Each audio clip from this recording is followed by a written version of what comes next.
Want to achieve this woke up like this bouncy curly hair? Let me show you how.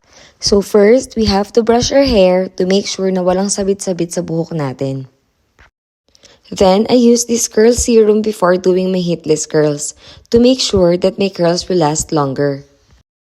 This is my heatless curl set. I bought it on Shein. Syempre for only €283 lang. So first, just place this curling rod on top of your head and use the hair claw to secure the rod. Then, just start sa upper part and take small sections of your hair sa harap and wrap it around the rod and then another section naman of hair sa likod. Then, ikot lang ulit natin dito sa rod. Para ka lang nagtitirintas dito. When you're done, just use the scrunchies to secure the hair. Same steps lang din sa other side. Tip: the tighter you wrap your hair around the curler, the better the curls will come out. And voila! Super easy and not time-consuming. Ready to sleep na. Good night!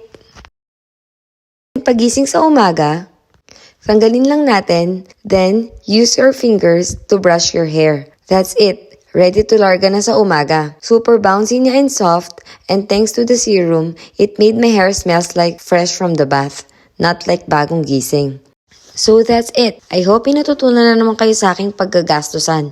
Pero sa murang halaga lang. Thanks for watching. Bye!